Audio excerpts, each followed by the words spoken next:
About 4 minutes. Mr. Speaker, Honourable Phil Goff. Member that's just finished didn't have enough information to even debate it down to the 10 minutes that he got. What I want to say is, Mr. Speaker, is that Labor will be supporting this bill to the Health Select Committee. We think that we should hear the arguments around whether there should be exemptions made. We think that this is a chance to hear from the experts. It's a chance to line the officials up and say what would be the difficulties in exempting some categories of basic necessities from GST.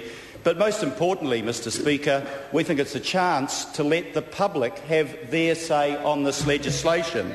And I want to know why it is that the National Party is frightened to send this bill to a select committee so that the debate can be had. It should have the courage of its convictions if it thinks that the exemption is so bad that its arguments will stand up to that scrutiny.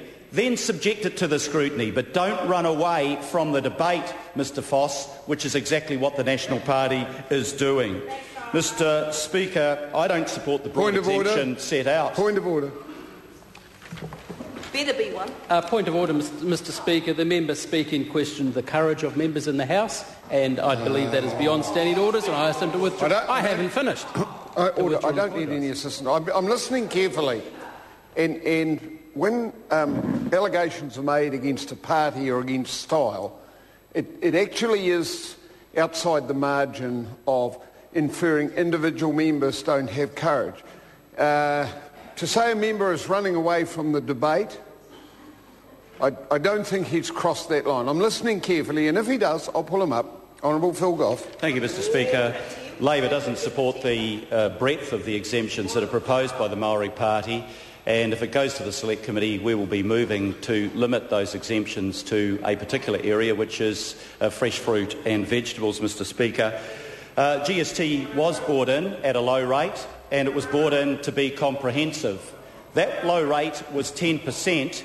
The rate that the National Party is now introducing on the 1st of October, contrary to the sincere promise that it made at the elections, and John Key broke his word, 15% is 50% higher than the rate at which it was introduced, and 50% higher than what our Aussie cousins are paying on GST across the Tasman, and they exempt food products, Mr. Speaker. They exempt food products. Actually, as a result of what this national government is doing, the GST rate in New Zealand will become the 4th highest in the OECD, the 30 countries of the OECD as a proportion of GDP, the 4th highest. So they can't claim, Mr. Speaker, that GST is at a low rate. Mr. Speaker, the thing about consumption is that it hurts disproportionately the lower income earners. It's a regressive tax. And at the same time as they're hurting the lower income families, they're giving the tax cuts to the highest income earners. 30%, 33%, a third of the tax cuts going to their wealthy mates, the top 5% of income earners. And exempting fresh fruit and vegetables would be a way of giving some relief to those lower income families. Mr. Speaker, it's much fairer. But more than that, we know from the study done by the Auckland University School of Medicine that when you take the tax off an item like fresh fruit and vegetables, people consume more of them.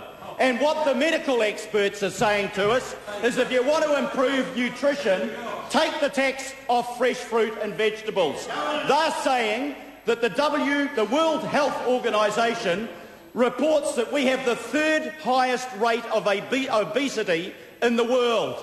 The 3rd highest rate of obesity in the world. And what is this government doing about it? It's doing nothing. It could do something in a very positive sense to take this tax off, to improve nutrition, and the cost of it would be small, Mr. Speaker. $200 to $250 million.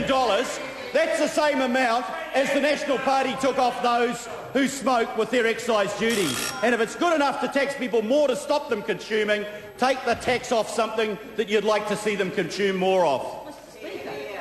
Mr. Speaker, may I